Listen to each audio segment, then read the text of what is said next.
Part 1. The Unusual Customer. It was another hot Tuesday afternoon at the Riverside Grand Hotel. The air conditioning hummed softly in the lobby, and everything seemed normal. The manager, Lisa, was sitting in her office going through some paperwork when she heard the front door open. She looked up and saw a man walking in. There was something different about him. He looked to be in his late 50s, maybe early 60s. He wore a dark blue suit that looked expensive, even though it was way too hot outside for that kind of clothing.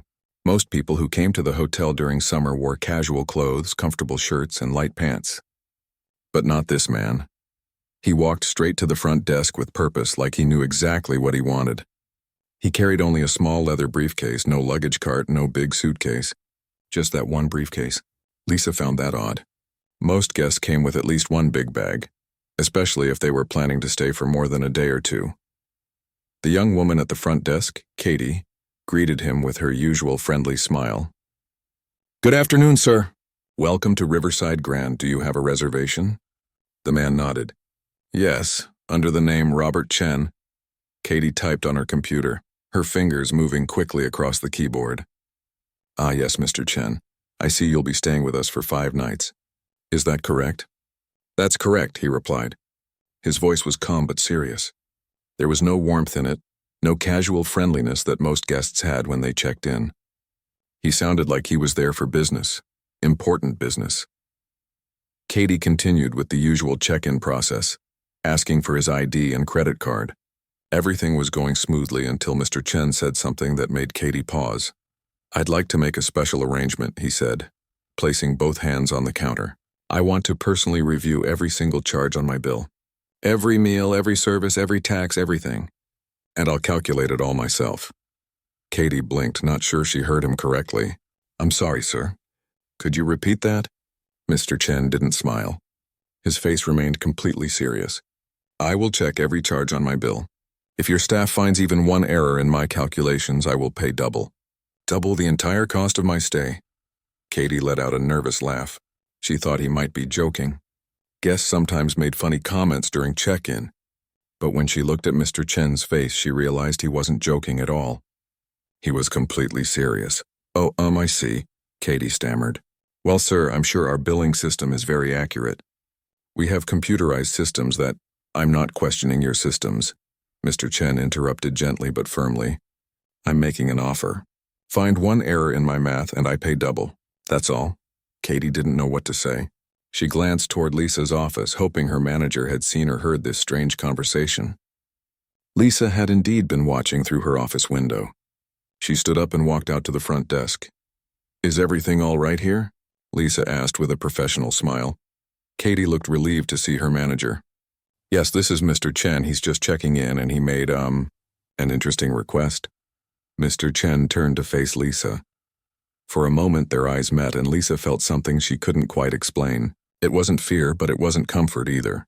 This man had a heaviness about him, like he was carrying something painful. "I simply want to verify my charges personally," Mr. Chen explained to Lisa.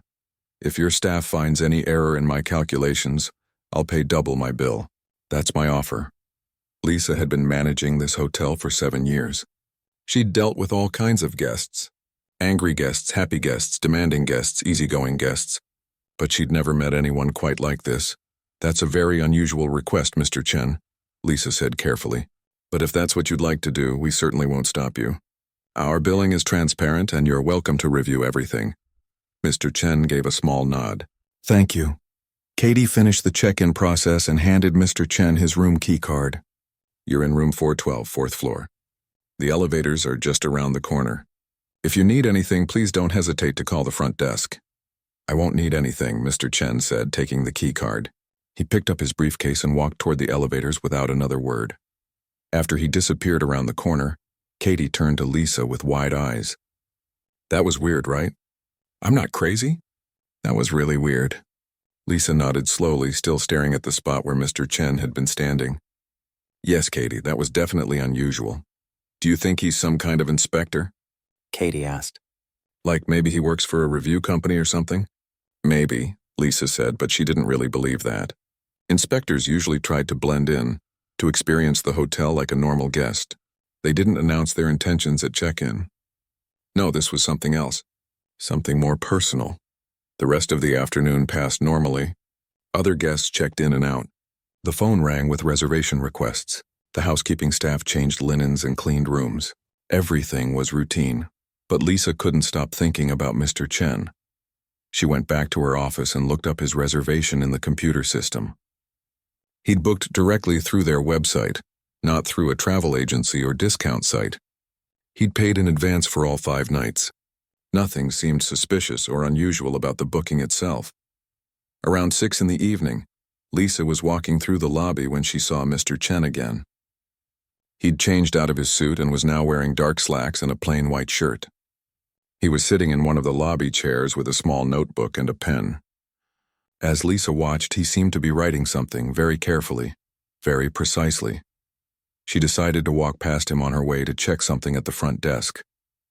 As she got closer, she could see he was drawing diagrams of some kind, with measurements and notes written in neat handwriting. He looked up briefly as she passed, gave a small nod of acknowledgement, and then went back to his writing. "What's he doing?" Katie whispered when Lisa reached the front desk. "I have no idea," Lisa whispered back, "but I have a feeling this is going to be an interesting week." That evening, before Lisa left for the day, she did something she rarely did. She called the night manager, Tom, and told him about Mr. Chen and his unusual request. "Just keep an eye on him," Lisa said. "Not because I think he's dangerous or anything. Just because I want to make sure everything goes smoothly. If he asks for anything, give it to him. If he has any complaints, I want to know about them immediately." "Sure thing," Tom said. "Anything else I should know?" Lisa thought for a moment. "Just be prepared for unusual questions. This isn't a typical guest." That night, Lisa went home but couldn't stop thinking about the man in the blue suit. There was something about his eyes, about the way he carried himself. He looked like a man on a mission. But what kind of mission? And why at their hotel? She didn't know it yet, but over the next few days she would find out. And when she did, it would change everything she thought she knew about her job, about the hotel industry, and about what really mattered in life. The story of Mr. Chen was just beginning, and it would turn out to be far more important than anyone could have imagined on that hot Tuesday afternoon. Part 2. The challenge begins. The next morning, Lisa arrived at the hotel at her usual time, 7 in the morning. She liked getting there early, before most of the day shift staff arrived. It gave her time to check emails, review the previous night's reports, and prepare for whatever the day might bring.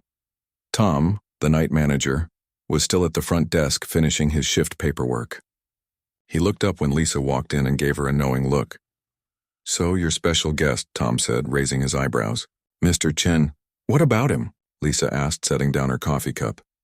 "He was up at 5:30 this morning. Came down to the lobby with a camera and started taking pictures." Lisa frowned. "Pictures of what?" "Everything," Tom said. "The lobby, the front desk, the restaurant entrance, even the elevator buttons. I asked him if everything was okay, and he just said he was documenting his stay. Then he went to the restaurant for breakfast." "That's odd," Lisa said, "but not against any rules, I guess." "There's more," Tom continued. "After breakfast, he came back to the front desk and asked for a printed copy of his bill so far. Just one night's stay plus his breakfast charge. I printed it for him and he sat right there in the lobby for 20 minutes going over it with a calculator." Lisa felt that same uneasy feeling from yesterday. "Did he find anything wrong?" "Nope. He just nodded, folded the paper, and went back to his room. But Lisa, I'm telling you, this guy is on some kind of mission. I've never seen anyone act like this." Throughout the morning, Lisa kept thinking about what Tom had said. She tried to focus on her regular work, but her mind kept drifting back to Mr. Chen. Who was he really? What was he looking for? Around noon, Katie called her on the office phone. "Lisa, Mr. Chen is here at the front desk again. He wants to talk to you." Lisa's heart skipped a beat. She took a deep breath and walked out to the lobby. Mr. Chen was standing at the front desk, his leather briefcase in hand. He looked just as serious as he had yesterday. "Mr. Chen," Lisa greeted him professionally. "How can I help you today?" "I'd like another copy of my bill, please," he said. "Current charges through this morning." "Of course," Lisa said, nodding to Katie, who immediately started printing the bill. "I hope your stay is comfortable so far?" "The room is adequate," Mr. Chen replied. "The bed is firm, which I prefer. The shower water pressure is acceptable. The temperature control works properly.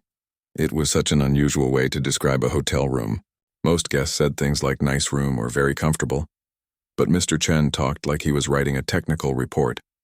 Katie handed him the printed bill. Mr. Chen took it, said thank you, and went to sit in the same lobby chair he'd been in yesterday. Once again, he took out his calculator and notebook and began working through the numbers. Lisa went back to her office but positioned herself where she could watch him through the window. He worked methodically, checking each line item, writing notes using his calculator. After about 15 minutes, he stood up, returned to the front desk, and handed the bill back to Katie. "Everything is correct," he said simply, and walked away. This pattern continued for the next 2 days. Every morning, Mr. Chen would document something, take pictures, make notes. He'd request copies of his bill multiple times a day and check every charge. He photographed his meals before eating them. He timed how long it took housekeeping to clean his room. He measured the temperature of the swimming pool with a thermometer he'd brought with him. The hotel staff started talking about him. Some found him amusing. Others thought he was strange. A few were convinced he was some kind of undercover inspector or mystery shopper. "I think he works for one of those hotel rating companies," suggested Miguel, one of the maintenance workers. "You know, like the ones that give out stars?" "No way," said Rita from housekeeping. "Those people try to be sneaky. This guy announces everything he's doing. I think he's just weird." But Lisa didn't think he was weird. Well, maybe his behavior was unusual, but she didn't think he was a strange person. Every time she saw him, she noticed the same thing: sadness. Deep, profound sadness in his eyes. This wasn't a man having fun playing inspector. This was a man doing something he felt he had to do. On the third evening, something finally happened. Mr. Chen came to the front desk with his usual bill printout, but this time his expression was different. He had found something. "There's an error," he said, placing the bill on the counter and pointing to a specific line. "This charge for a bottle of water from the minibar. I didn't take any water from the minibar." Katie looked at the charge. Sure enough, there was a $3 charge for bottled water. "Oh, I'm so sorry, Mr. Chen. Let me check on that right away."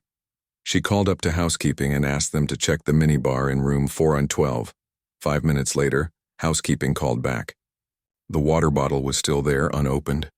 It had been charged by mistake when the housekeeping staff had accidentally marked it as used in their system. Lisa, who had come out to handle the situation personally, immediately refunded the charge. "Mr. Chen, I sincerely apologize for this error. We'll credit your account right away." Mr. Chen didn't look triumphant or satisfied. He didn't say, "I told you so," or make any kind of scene. He simply took out his small notebook and wrote something down. Just a few words, very carefully. Then he looked at Lisa and gave a small nod. "Thank you for correcting it," he said quietly, and walked away. That night, after Mr. Chen had gone back to his room, Lisa sat in her office thinking. A $3 error. That's all it was. But Mr. Chen had found it.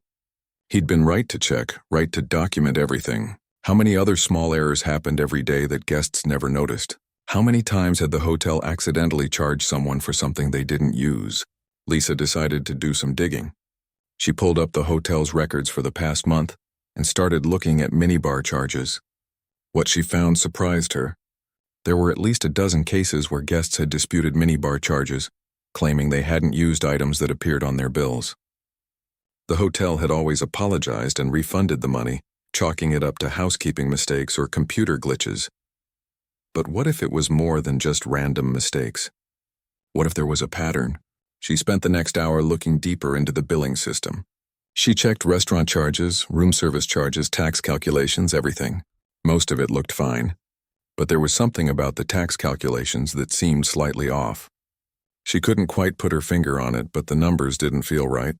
Lisa wasn't an accountant. She was good at managing people and making sure guests were happy, but complex math wasn't her strongest skill. She decided to ask her assistant manager, David, to take a look tomorrow. David was good with numbers. As she was getting ready to leave for the night, she saw Mr. Chen one more time. He was sitting alone in the hotel restaurant, a plate of food in front of him. But he wasn't eating. He was just staring out the window at the river, watching the water flow by. His food was getting cold. Lisa felt a sudden urge to go talk to him, to ask him why he was really here, what he was looking for. But something held her back. Whatever Mr. Chen was going through, Whatever pain he was carrying, it wasn't her place to intrude. Not yet, anyway. She went home that night with a strange feeling in her chest.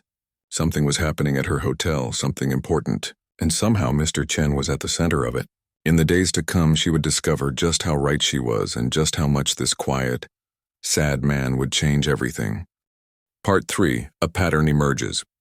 By the fourth day of Mr. Chen's stay, Lisa's curiosity had turned into something more serious.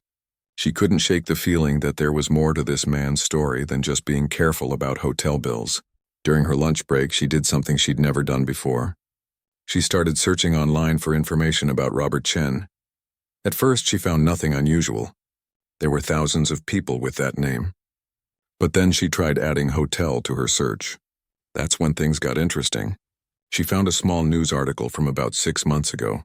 Just a short paragraph, really, about a man who had stayed at the Grand Plaza Hotel in the next state.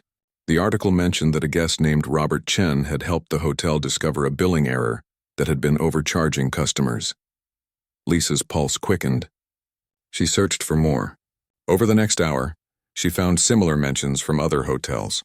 Different cities, different states, but always the same pattern. Robert Chen would check in, document everything, find small errors, and then move on to the next hotel. She found references to at least 10 different hotels over the past 6 months. He's doing this everywhere, Lisa whispered to herself. But why? What was the point? She decided to call one of the other hotels, the Grand Plaza where the first article had mentioned him. She asked to speak to the manager and was connected to a woman named Patricia. "Oh yes, I remember Mr. Chen very well," Patricia said when Lisa explained why she was calling. "Very unusual guest. Polite, quiet, but intense. You know what I mean? Like he was on some kind of personal mission." "Did he find errors in your billing?" Lisa asked. "Just one small mistake, actually. A room service charge that got added twice by accident. But the thing is, he wasn't rude about it or demanding. He just pointed it out very matter-of-factly. We fixed it, and that was that. But I'll tell you something strange." "What's that?" "After he left, I couldn't stop thinking about him. There was such sadness in his eyes. Like he'd lost something precious and was trying to find it again, but knew he never would." "Does that make sense?" "Yes," Lisa said softly. "It makes perfect sense. That's exactly how he seems here, too." After hanging up with Patricia, Lisa made a decision. She called David into her office and closed the door. "I need you to do something for me," she said. "I need you to go through our billing system very carefully. Every charge type, every tax calculation, everything. I think there might be errors in the system that we don't know about." David looked surprised. "What makes you think that?" Lisa told him about Mr. Chen, about the other hotels, about the pattern she'd discovered. David listened carefully, his expression growing more serious. "You think he knows something we don't?" David asked. "I think he's looking for something specific," Lisa replied. "And I want to find it before he does. Or with him. I don't know. I just know we need to look." That afternoon, while David started his deep dive into the billing system, Lisa observed Mr. Chen more carefully. He followed his usual routine, requesting bill printouts, taking photos, making notes. But she noticed something new. He spent a lot of time looking at the tax calculations on his bills. He'd check them with his calculator multiple times, write notes, check them again. Taxes. That's what he was focused on. That evening, Lisa made another decision. She went to the hotel restaurant where Mr. Chen was having dinner. Alone, as always, she walked up to his table. "Mr. Chen, may I join you for a moment?" He looked up, surprise flickering briefly across his serious face. "Of course." Lisa sat down across from him. His dinner plate was barely touched, even though the food had been sitting there for at least 20 minutes. "You're not hungry?" Lisa asked gently. "I have a small appetite these days," he replied. There was a moment of silence. Lisa wasn't sure how to begin, but she decided honesty was best. "Mr. Chen, I know you've been staying at other hotels before this one, making the same offer, checking everything carefully. I'm not prying, and you don't have to tell me anything. But if there's something wrong with our system, something you're looking for, I'd like to help." Mr. Chen studied her face for a long moment. She could see him deciding whether to trust her or not. Finally, he spoke. "Do you have children, Lisa?" The question caught her off guard. "Yes, a daughter. She's 12. "Then you understand," he said quietly. "You would do anything for her. You would protect her, fight for her, believe in her even when the rest of the world didn't." Lisa nodded. not sure where this was going, but feeling the weight of his words. "I'm not here to cause trouble for your hotel," Mr. Chen continued. "I'm here because of a promise I made. A promise to prove something that should have been believed from the start." Before Lisa could ask more, Mr. Chen's phone rang. He glanced at it and his face showed a flash of pain. "Excuse me, I need to take this." He stood and walked away, leaving Lisa sitting at his table, more confused than ever but also more determined. There was a story here, a painful one, and it had something to do with hotel billing errors. She went back to find David, who was still hunched over his computer, spreadsheets covering both monitors. "Lisa, I think I found something," he said, his voice tense. "Look at this." He showed her a complex spreadsheet with tax calculations. "See these numbers? The state tax rate is 8.5%. But look at what the system is actually charging." Lisa leaned in closer. The numbers were almost identical, but not quite. "Is that 8.6%? "Sometimes," David said. "Sometimes it's 8.51%, sometimes 8.52. It varies slightly, but it's always a tiny bit more than it should be. We're talking about differences of just a few cents per transaction." "How long has this been happening?" Lisa asked, her stomach sinking. David scrolled through more data. "Based on what I can see, at least 8 months. Maybe longer." Lisa did a quick mental calculation. 8 months of charging slightly wrong taxes on every single guest bill. Hundreds of guests. Thousands of transactions. "How much money are we talking about?" she asked. David worked his calculator for a minute. "For our hotel alone, probably around $15,000 in overcharges. But Lisa, if this is a problem with the central billing software that all the hotels in our chain use, we're talking about millions across all the properties." Lisa sat down heavily in a chair. Millions of dollars. Small amounts from thousands of innocent people, adding up to a massive error. Or was it an error? Could it be intentional? "Mr. Chen knows," Lisa said quietly. "That's what he's looking for. That's why he keeps checking his bills so carefully. He's looking for this exact problem." "But how would he know?" David asked. "How would anyone know to look for such a tiny discrepancy?" That was the question. How would Mr. Chen know, unless someone had told him? Unless someone had discovered this problem before and tried to warn people? Unless this was all connected to whatever promise Mr. Chen had made? That night, Lisa barely slept. She kept thinking about her daughter, about what she would do if her daughter discovered something important and no one believed her. She thought about Mr. Chen's sad eyes and his quiet determination. She thought about $15,000 of other people's money that her hotel had accidentally taken. The next morning, Lisa came in early again. She had made a decision during her sleepless night. She was going to help Mr. Chen find what he was looking for. But more than that, she was going to make sure that whatever wrong had been done would be made right. She didn't know yet that this decision would cost her job. She didn't know that it would turn into a much bigger story than she imagined. All she knew was that something had happened that wasn't fair, and she had the power to do something about it. Sometimes that's all it takes to change everything. Part 4. The Discovery Lisa spent the entire 5th morning locked in her office with David, going through every detail of what they'd found. The billing software used by their hotel was called Hotel Max Pro, and it was used by over 40 hotels in their chain across multiple states. If the tax calculation error existed in their system, it probably existed in all of them. "We need to document everything," Lisa said, pulling out a fresh notebook. "Every detail, every number, every date. We need to be absolutely sure before we report this." David nodded and continued working. As he dug deeper into the system, more problems emerged. It wasn't just the state tax that was slightly off. There were also tiny errors in how the system calculated local occupancy taxes, tourism fees, and service charges. Each error was small, usually just a few cents, but multiplied across thousands of transactions over months, they added up to a significant amount of money. "Lisa, look at this," David said, pointing to a particular piece of code in the billing software. "This is the problem right here. Someone programmed the tax rates manually into the system instead of having it pull from an updated database. And they got the numbers wrong, just slightly wrong. Could it be intentional?" Lisa asked. David shook his head. "I don't think so. It looks like a programming mistake. Someone probably rounded the decimal places incorrectly when they entered the rates. It's the kind of error that's easy to make and hard to spot because it's so small." Lisa felt both relieved and frustrated. Relieved that it wasn't intentional fraud, but frustrated that such a simple mistake had gone unnoticed for so long. How many guests had been overcharged? How many had paid a few extra dollars without ever realizing it? She thought about Mr. Chen checking every line of his bill. He had known exactly what to look for. But how? Around noon, Lisa printed out all of their findings and put them in a folder.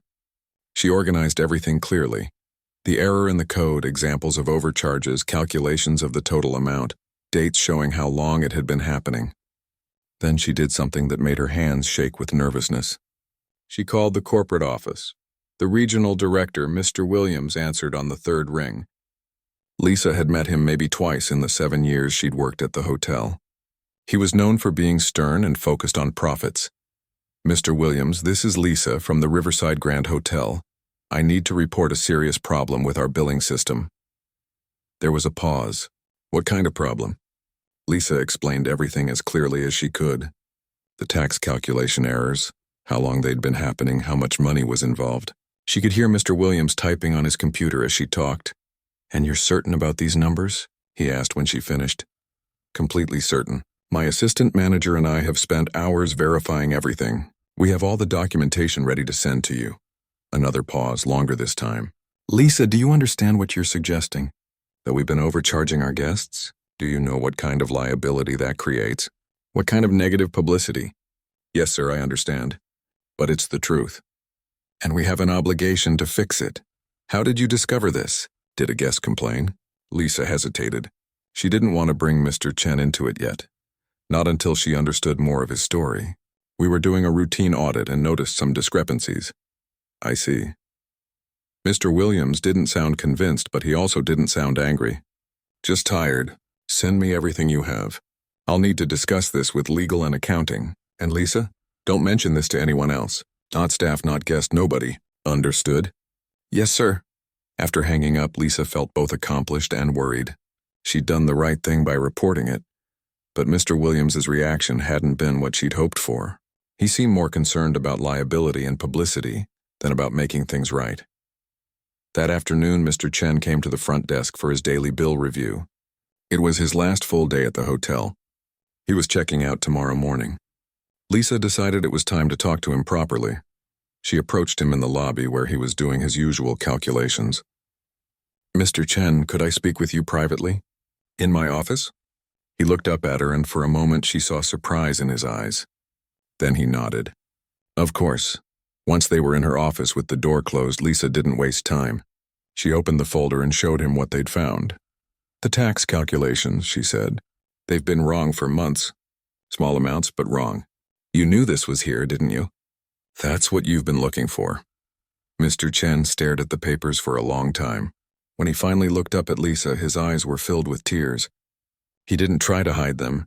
"Yes," he said, his voice barely above a whisper. "I knew, or at least I knew it was possible.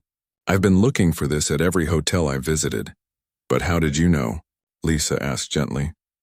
Mr. Chen took a deep breath, like he was preparing to tell a story he'd told before, but that never got easier. "My daughter. Her name was Jennifer. She was an accountant, brilliant with numbers. 3 years ago, she worked for a hotel. Different chain, but similar software. She discovered exactly this kind of error in their billing system."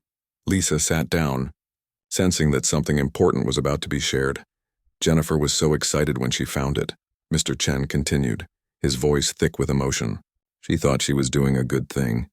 She went to her managers and showed them the error, explained how they'd been accidentally overcharging guests. She even figured out how to fix the software problem." "What happened?" Lisa asked, though she was afraid she already knew the answer. "They fired her." The words came out bitter and painful. They accused her of creating the error herself to make herself look good by discovering it. They said she was trying to sabotage the hotel. They made her out to be dishonest, even though she was the most honest person I've ever known. Lisa felt her chest tighten with anger and sadness. "That's horrible. It gets worse," Mr. Chen said. "They didn't just fire her. They made sure she couldn't get another job in the hospitality industry. They told other hotels she was untrustworthy. She tried to warn other hotels about the software problem, tried to contact the software companies, but no one would listen to someone who'd been fired for alleged fraud." "I'm so sorry," Lisa said. and she meant it deeply. Mr. Chen wiped his eyes with the back of his hand. Jennifer fell into a depression. She'd done everything right, been honest and careful, and it destroyed her career and her reputation. She filled notebooks with documentation of billing errors at dozens of hotels. She wanted so badly to help people, to make sure they weren't being overcharged, but no one would listen. Lisa could see where the story was going, and it made her heart ache. 2 years ago, Mr. Chen said, his voice breaking, Jennifer took her own life. She left behind all her notebooks, all her research, and she left a note asking me to prove she'd been right, to prove she'd been honest. The office was silent except for the sound of Mr. Chen trying to control his tears. Lisa felt her own eyes welling up. So I made a promise, Mr. Chen continued. I would visit every hotel in her notebooks. I would find the errors she'd documented. I would prove that she'd been telling the truth, that she'd died trying to help people. Lisa reached across her desk and took Mr. Chen's hand. She was right. Your daughter was completely right. And I'm going to help you prove it. Mr. Chen looked at her with something like hope in his eyes for the first time since he'd arrived. Why would you help me? You could lose your job? Lisa thought about her own daughter, about doing the right thing even when it was hard, about standing up for truth even when it was inconvenient. Because it's the right thing to do, she said simply. Your daughter deserved to be believed, and all those guests who were overcharged deserve to have it made right. For the first time since Lisa had met him, Mr. Chen smiled. It was a sad smile, full of grief but also gratitude. Thank you, he whispered. You have no idea what this means, but Lisa did know. She knew exactly what it meant. It meant choosing integrity over comfort. It meant standing with someone who'd been wronged. It meant honoring the memory of a young woman who'd tried to do the right thing and paid the ultimate price for it. And tomorrow, Lisa would find out just how high that price could be. Part 5. The Confrontation. That evening, after her conversation with Mr. Chen, Lisa sat in her office staring at the wall. She felt emotionally drained but also strangely energized. She finally understood what had been driving this quiet, sad man. He wasn't some eccentric troublemaker or demanding guest. He was a father keeping a promise to his daughter, a daughter who'd been failed by the very people who should have listened to her. Lisa picked up Jennifer's story with a different lens now. A young woman, talented and honest, finds a problem that's hurting innocent people. She reports it. And instead of being thanked, she's destroyed. It was so wrong, so unfair that Lisa felt anger burning in her chest. She looked at the documentation she'd prepared for Mr. Williams. Then she made a decision that would change everything. She wasn't just going to report this to corporate and hope they did the right thing. She was going to make sure this story got out, that Jennifer's name was cleared, that the truth was exposed. Lisa opened her laptop and started writing. She wrote down everything. The billing error, how it worked, how long it had been happening, how much money was involved. Then she wrote about Jennifer Chen, about how she'd discovered similar problems years ago and been punished for her honesty. She wrote about her father's quest to prove she'd been right. When she finished, Lisa had a complete report, several pages long, with all the evidence laid out clearly. Then she did something bold. She copied everything to a USB drive. Not to hide it, but to protect it. If corporate tried to bury this story, she'd have a backup. The next morning was Mr. Chen's checkout day. Lisa arrived extra early before sunrise. She found Mr. Chen already in the lobby, his briefcase packed, sitting in his usual chair. He looked like he hadn't slept much either. Good morning, Lisa said, sitting down next to him. I've been thinking about what you told me yesterday. I hope I didn't burden you with my story, Mr. Chen said quietly. You didn't burden me. You honored me with your trust. Lisa handed him a folder. This is a copy of everything we found. All the errors, all the calculations, everything. But I've also written something else. She handed him another document. It was a letter written on hotel letterhead signed by her as manager. Mr. Chen read it slowly. As he read, his hands began to tremble. The letter formally acknowledged that Jennifer Chen had been correct in her assessment of billing errors in hotel management software. It stated that the Riverside Grand Hotel had discovered the same errors she'd documented years earlier. It cleared her name in writing on official hotel stationery. Lisa, you don't have to do this, Mr. Chen said, his voice thick. This could cause problems for you. I know, Lisa said. But your daughter deserved to be believed. This is the least I can do. Mr. Chen carefully folded the letter and placed it in his briefcase, treating it like precious treasure. Jennifer would have liked you. She believed in people who stood up for what was right, even when it was hard. They sat in silence for a moment, watching the sunrise through the lobby windows. What will you do now? Lisa asked.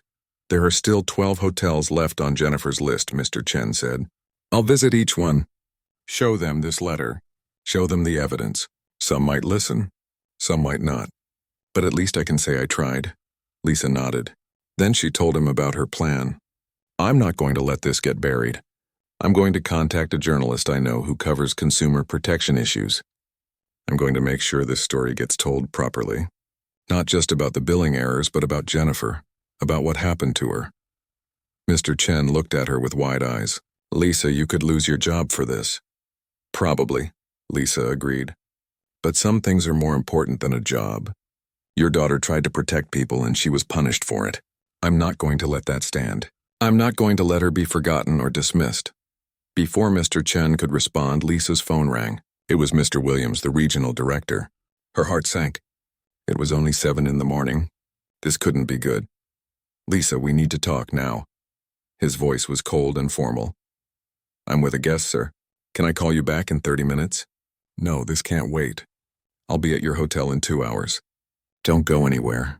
He hung up before Lisa could respond. She looked at Mr. Chen. That was my boss. I think corporate isn't happy about my report. I'm sorry, Mr. Chen said. I never wanted to cause trouble for you. You didn't cause trouble, Lisa said firmly. You revealed truth. There's a difference. Mr. Chen checked out shortly after, but before he left, he shook Lisa's hand. Whatever happens, thank you. You've given me something I haven't had in 2 years. Hope.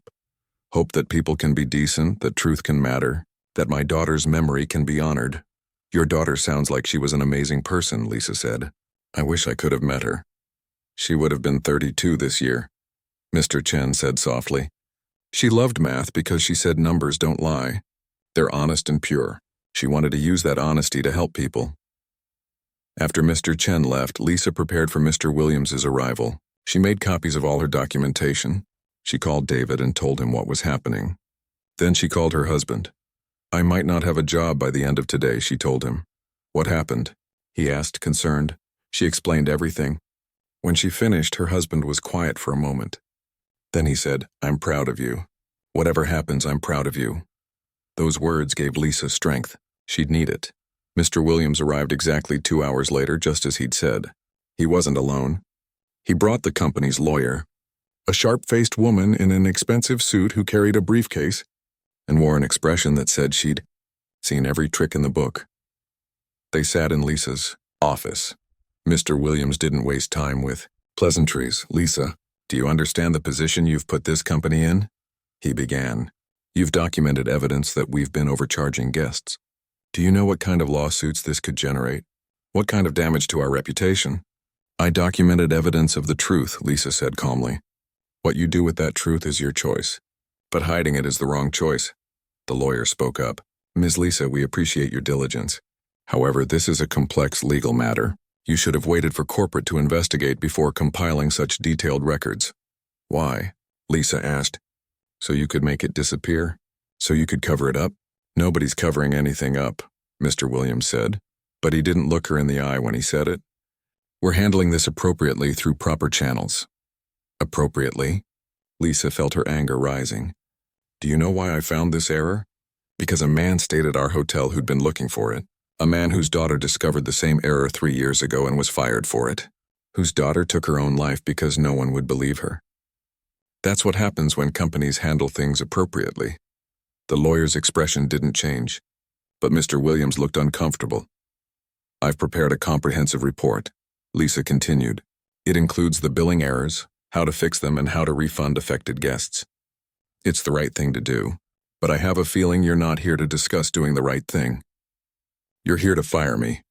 Mr. Williams sighed. Lisa, you've been a good manager, but you've exceeded your authority. You've created a liability for the company, and worse, you've apparently been discussing internal financial matters with a guest. I confirmed what he already knew, Lisa said. I honored the memory of an honest young woman who tried to do exactly what I did and was destroyed for it.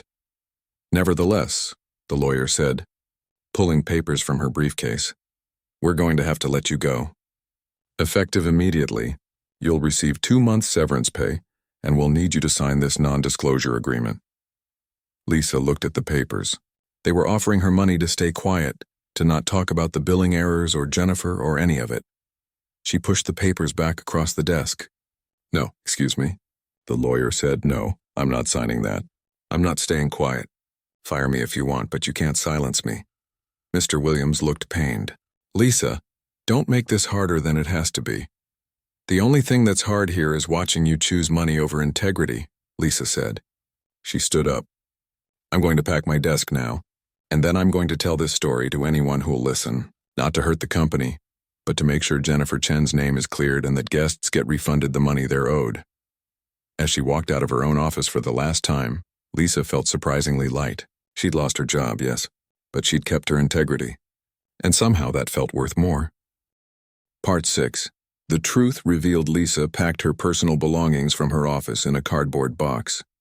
Pictures of her daughter, a coffee mug her team had given her, a small plant she'd kept on her desk for years. 7 years of her life working at this hotel, and it all fit in one box. But she didn't feel sad. She felt determined. Katie and several other staff members watched from the lobby as Lisa carried her box out. They looked confused and upset. Katie approached her with tears in her eyes. "Lisa, what's happening? They're saying you were fired?" "I was," Lisa said simply. "But it's okay. I did what I needed to do, but why?" "What did you do?" Lisa couldn't explain everything right there in the lobby, not with Mr. Williams and the lawyer still in her office. "I'll tell you everything soon. Just remember this. Always stand up for what's right, even when it's hard. Especially when it's hard." She hugged Katie and left the hotel. As she drove home, she felt her phone buzzing constantly. Text messages from coworkers, voicemail from David. But she didn't check them yet. She needed to get home, talk to her family, and plan her next move. When she arrived home, her husband met her at the door. He took one look at her face and hugged her tight. "You did it, didn't you? You told them off?" "Something like that," Lisa said, managing a small smile. "I'm officially unemployed." Her daughter, Amy, came running down the stairs. "Mom, why are you home so early?" Lisa sat down with her family and explained everything. She told them about Mr. Chen, about Jennifer, about the billing errors and the cover-up. When she finished, Amy said something that made Lisa's heart swell with pride. "So you got fired for telling the truth? That's not fair. You should tell everyone what happened." "That's exactly what I'm going to do." "Sweetheart," Lisa said. The next morning, Lisa contacted her friend Rachel, who worked as an investigative journalist for a major news outlet. They'd known each other since college. Rachel had always been passionate about consumer protection and corporate accountability. "Rachel, I have a story for you. It's big." They met for coffee and Lisa laid out everything. She showed Rachel all the documentation, the billing errors, the calculations showing how much money had been overcharged. Then she told Jennifer's story, about the young accountant who discovered the same problem years ago and been punished for her honesty. Rachel's eyes got wider as Lisa talked. She was taking notes frantically, asking clarifying questions, requesting copies of everything. "This is huge, Lisa," Rachel said. "This isn't just about one hotel chain. If this software is used by multiple chains, we could be talking about systematic overcharging of millions of customers over years." "I know," Lisa said. "That's why I'm telling you. This needs to be exposed properly, thoroughly, and Jennifer's story needs to be told. She deserves to have her name cleared. Can you connect me with her father, Robert Chen?" Lisa had already thought of this. She'd gotten Mr. Chen's email address before he left the hotel. "I'll ask him. But Rachel, please be sensitive with him. He's been through so much. I will. I promise." Over the next week, things moved quickly. Rachel contacted Mr. Chen, who agreed to share Jennifer's story and her notebooks full of research. Rachel interviewed Lisa, David, and even managed to contact Patricia, the manager from the Grand Plaza Hotel, who'd also met Mr. Chen. Rachel also did something brilliant. She hired an independent software analyst to examine the Hotel Max Pro billing system. The analyst confirmed everything Lisa and David had found and discovered even more problems. The errors weren't just in tax calculations. There were also issues with how the system handled discounts, loyalty program points, and refunds. Meanwhile, Mr. Chen continued his journey, visiting the remaining hotels on Jennifer's list. But now he carried something new with him: hope. He'd call Lisa every few days to update her on his progress. Some hotels listened to him. Others dismissed him. But he kept going, driven by his promise to his daughter. 3 weeks after Lisa was fired, Rachel's story was published. It ran on the front page of the newspaper's business section and was picked up by news websites across the country. The headline read, "Hotel billing software glitch overcharges millions of guests. Accountant who discovered it was fired before she could help." The article detailed everything: the software errors, how they worked, which hotel chains were affected, and how much money was involved. But the heart of the story was Jennifer. Rachel had written about her beautifully, portraying her as a dedicated professional who'd tried to do the right thing and been destroyed for it. The article included a photo of Jennifer, provided by Mr. Chen.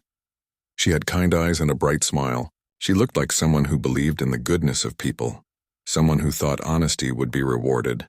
It broke Lisa's heart to look at that photo, knowing how Jennifer's story had ended. But the article also told Lisa's story, how she'd discovered the same errors, confirmed them, and been fired for reporting them. Rachel had painted Lisa as someone who'd learned from Jennifer's tragedy and refused to let it happen again. The response was immediate and overwhelming. The story went viral on social media. Consumer protection groups praised both Jennifer and Lisa. Law firms started contacting affected customers about possible class action lawsuits. And most importantly, thousands of people started checking their old hotel bills, finding small errors they'd never noticed before. The hotel chain that had fired Lisa issued a statement saying they were investigating the matter and committed to customer satisfaction. But the statement was vague and didn't acknowledge any wrongdoing. It made people even angrier. Other hotel chains using the same software had to make statements too. Some were honest and admitted the problem. Others tried to downplay it, but the evidence was too strong to deny. The software company issued a press release admitting there had been minor calculation discrepancies in their system and promising to fix them immediately. Minor discrepancies. That phrase made Lisa angry. These weren't minor to the people who'd been overcharged. They weren't minor to Jennifer, who'd died trying to expose them.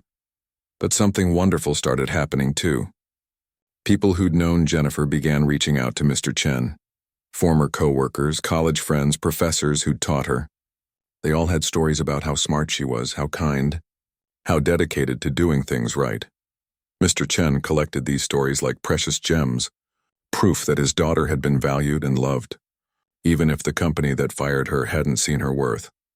One of Jennifer's former professors wrote a particularly moving letter that Rachel published as a follow-up article. Jennifer Chen was one of the brightest students I ever taught. She had an instinct for finding patterns in numbers that most people wouldn't see. But more than that, she had integrity. She believed that numbers should be used to help people, not deceive them. Her death is a tragedy, but her legacy is a reminder that honesty matters even when it's difficult. Lisa read that letter and cried. She'd never met Jennifer, but she felt like she knew her. They were connected now, across time and circumstance, two women who'd chosen truth over convenience. Mr. Chen called Lisa the day the first article was published. "I don't know how to thank you," he said, his voice choked with emotion. "People are finally listening. They're finally hearing Jennifer's story. She's not forgotten anymore." "She was never forgotten," Lisa said gently. "You've been carrying her memory, honoring her every day. I just helped make sure other people knew about her too." "My wife has been reading all the comments on the news articles," Mr. Chen said. "People are saying such kind things about Jennifer. They're calling her brave, honest, a hero. That's all I ever wanted. For people to know she wasn't a fraud. She was just trying to help."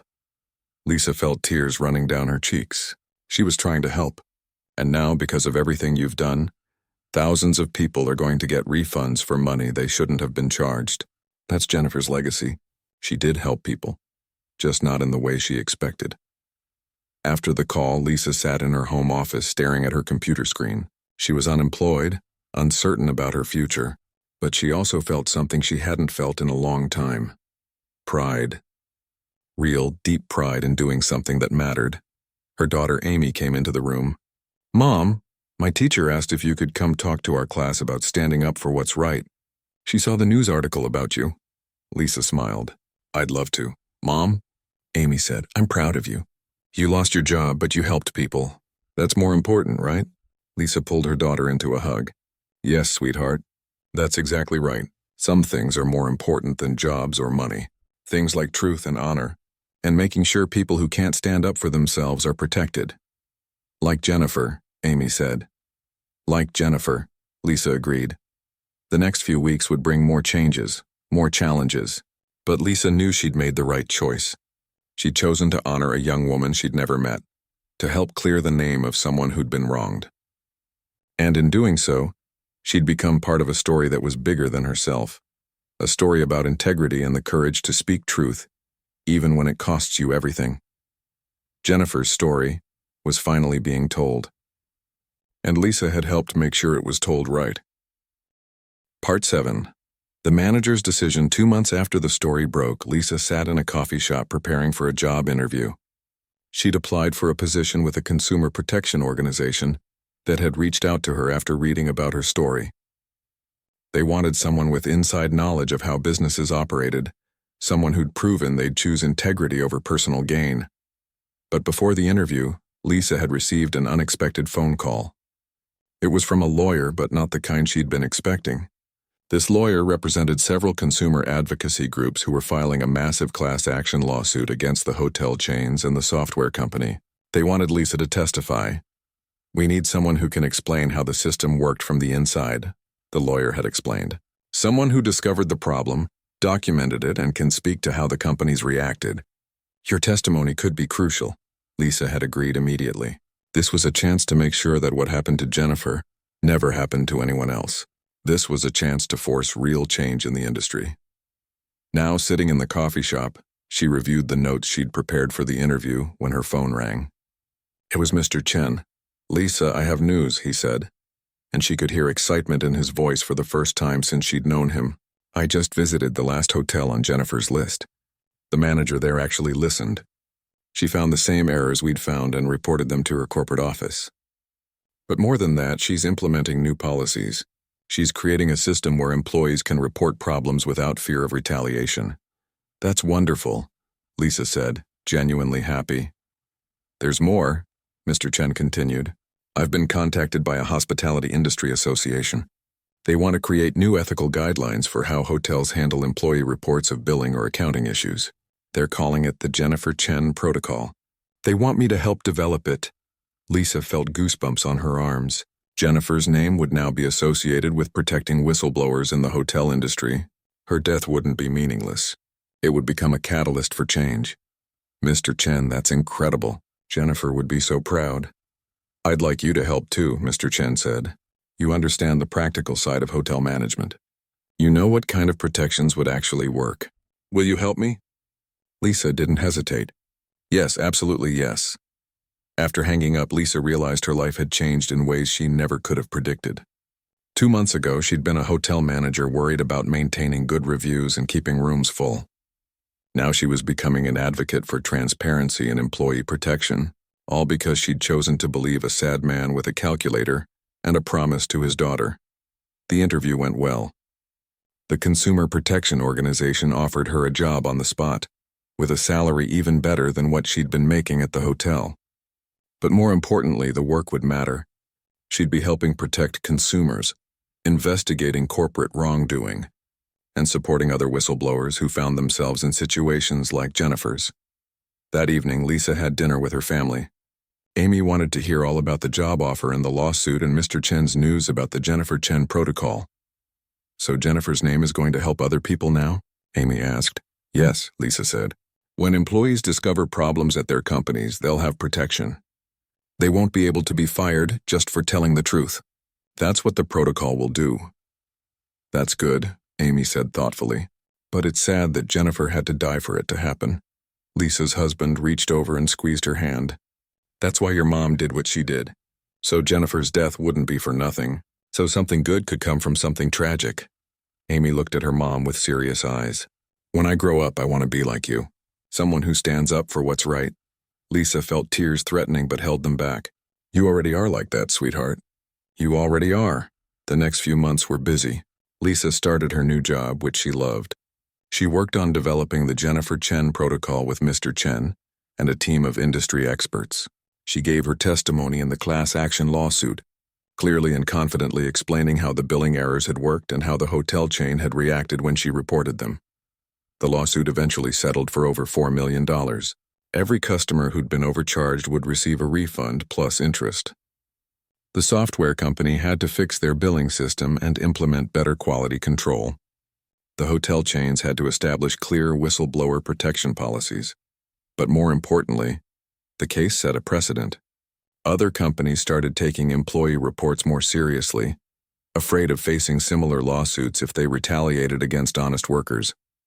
Lisa also discovered something unexpected.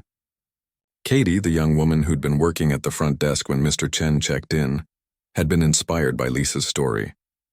Katie had enrolled in business school and was planning to study corporate ethics. "You showed me that doing the right thing matters more than keeping your job," Katie told Lisa. "I want to be like that too." David, Lisa's former assistant manager, had also left the hotel. He'd found a better position at a different company, one with strong ethical policies. "I realized after what happened to you that I didn't want to work for a company that would fire someone for telling the truth," he explained. "Life's too short for that."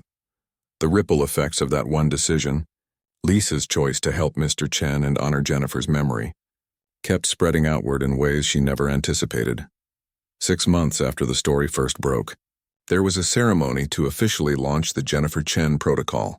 It was held at a hotel industry conference, attended by managers, executives, and industry leaders from across the country.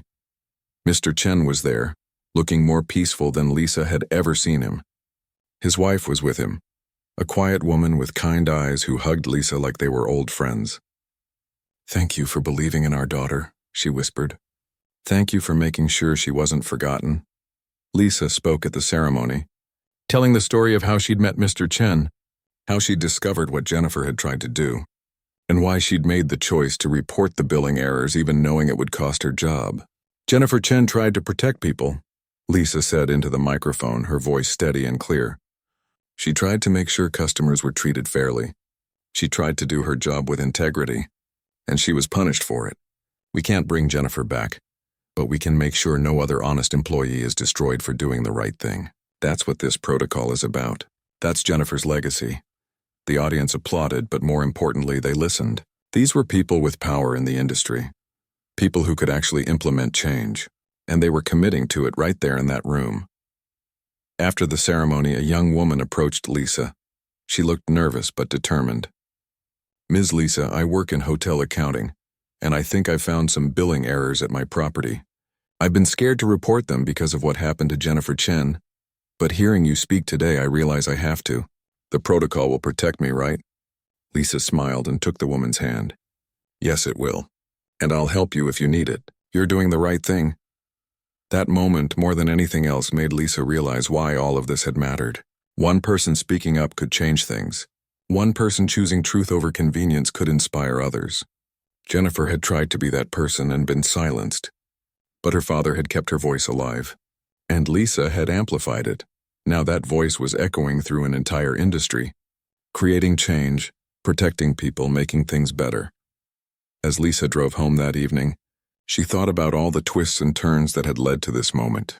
If Mr. Chen hadn't stayed at her hotel, if she hadn't been curious about him, if she hadn't chosen to dig deeper and report what she found, none of this would have happened. The billing errors would have continued.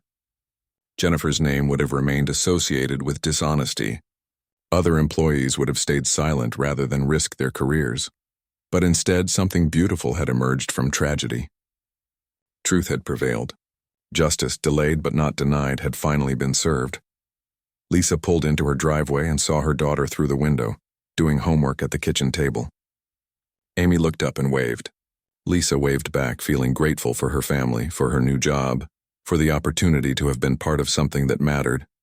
She'd lost a job but gained purpose. She'd risked security but found meaning. And she'd helped make sure that a young woman who died trying to do the right thing would be remembered not as a fraud, but as a hero. Sometimes, Lisa thought as she walked into her house, the hardest decisions lead to the best outcomes.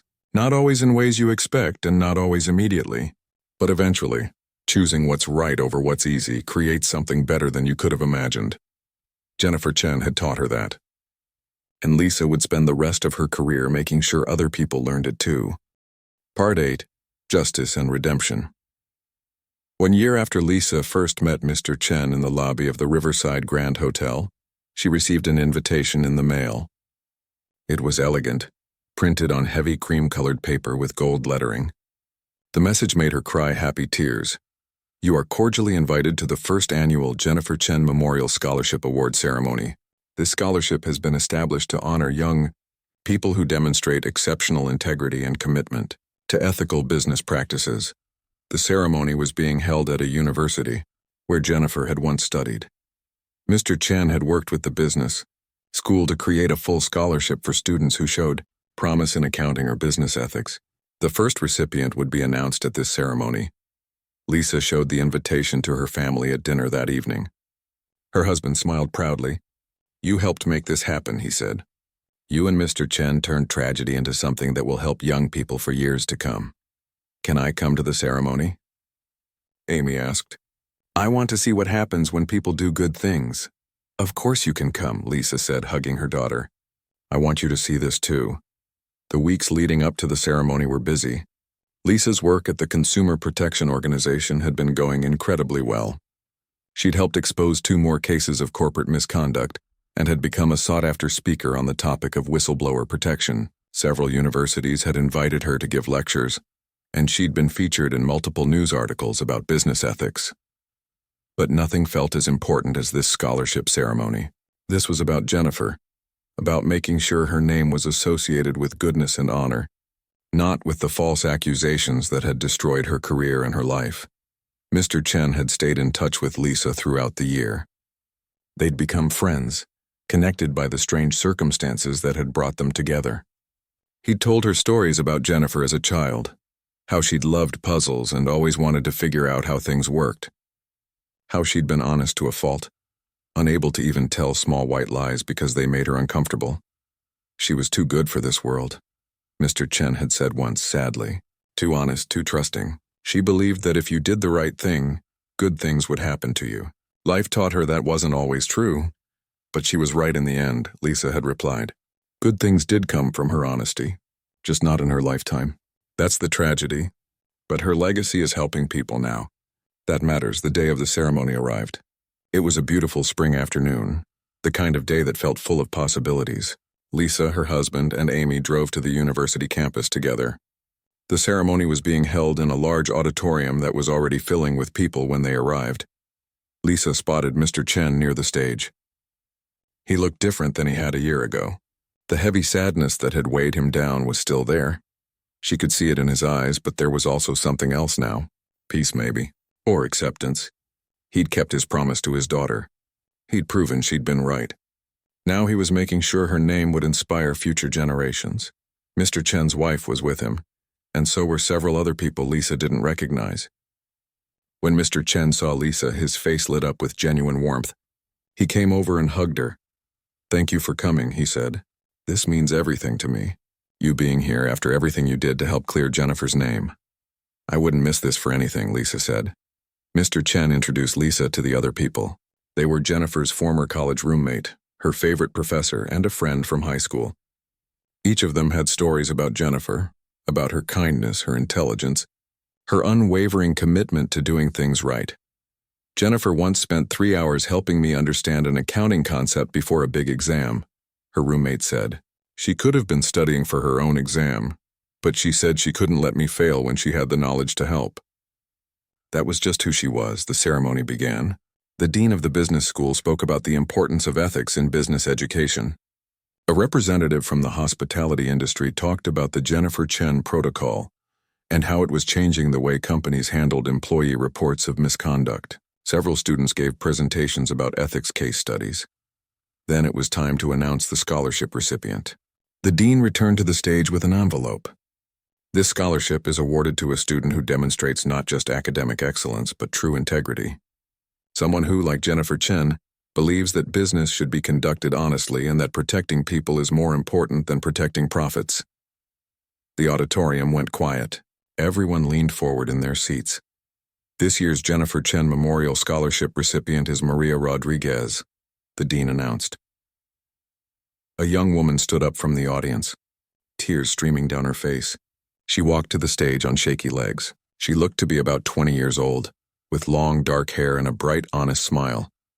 The dean handed her the scholarship certificate and invited her to say a few words. Maria stood at the microphone, clearly nervous but determined to speak. "I didn't know Jennifer Chen," Maria began, her voice trembling slightly. "But when I read about her story about what happened to her, I cried. Because that could have been me. Last year, I was working part-time at a restaurant to pay for school, and I discovered that the manager was stealing from the tip pool. I reported it and I was fired the next day." The audience murmured sympathetically. "I almost gave up on my dream of going to business school after that," Maria continued. "I thought, what's the point? If this is how the business world works, why would I want to be part of it? But then I read about Jennifer, and about Ms. Lisa who lost her job standing up for Jennifer's memory. And I realized that the world needs more people who are willing to do the right thing, even when it's hard, especially when it's hard." Maria looked directly at Mr. Chen. "Sir, your daughter was a hero. She tried to protect people. And even though it cost her everything, she was right to try. This scholarship isn't just going to help me pay for school. It's reminding me why I wanted to study business in the first place. To be like Jennifer. To use my skills to help people, not hurt them." Mr. Chen stood up from his seat and walked to the stage. He hugged Maria tightly and both of them cried. The entire auditorium erupted in applause. Lisa found herself crying too, as was Amy beside her. After the applause died down, Mr. Chen was invited to speak. He walked slowly to the microphone, taking a moment to compose himself. When he finally spoke, his voice was strong and clear. 3 years ago, I lost my daughter, not to an accident or an illness, but to a broken system that punished her for being honest. For 2 years after that, I was angry. So angry that I could barely function. I blamed the company that fired her. I blamed myself for not protecting her better. I blamed a world that seemed to reward dishonesty and punish truth." He paused, looking out at the audience. "But then I made a promise. I would visit every hotel Jennifer had documented in her research. I would prove she'd been right. I would clear her name. It was all I had left to give her." Mr. Chen's voice grew stronger. "Along the way, I met Lisa, a hotel manager who could have ignored me, who could have protected her own job by staying silent. But she didn't. She chose to honor my daughter's memory by doing exactly what Jennifer had done, telling the truth, even when it cost her everything." Lisa felt every eye in the auditorium turn toward her. She felt her face flush, but she met Mr. Chen's gaze steadily. Because of Lisa, Jennifer's story was told. Because of that story, laws changed. Protections were put in place. And now, because of this scholarship, Jennifer's name will be associated with young people like Maria who believe in doing what's right. Mr. Chen looked at Maria. "My daughter would have loved you. She would have been so proud that her name is helping someone like you pursue your dreams. Thank you for seeing her as a hero, not as a failure. Thank you for understanding what she tried to do." He turned back to the audience. "Jennifer used to tell me that numbers don't lie. She loved that about math and accounting. Everything had a clear right or wrong answer. But she learned that people do lie, that systems can be corrupted, that doing the right thing doesn't always lead to good outcomes, at least not immediately." His voice broke slightly. "But she was right about one thing. Truth does matter. It might take time. It might require sacrifice, but eventually truth wins. My daughter's truth took 3 years to be recognized, but it was recognized, and now it's helping others." The ceremony continued with more speakers, more recognition of Jennifer's impact. But the moment that stuck with Lisa was watching Mr. Chen and Maria talking afterward. The old man and the young woman, connected across grief and hope, both believers in the power of doing what's right. After the ceremony, there was a reception. People came up to Lisa, thanking her for her role in the story, asking about her work with the Consumer Protection Organization.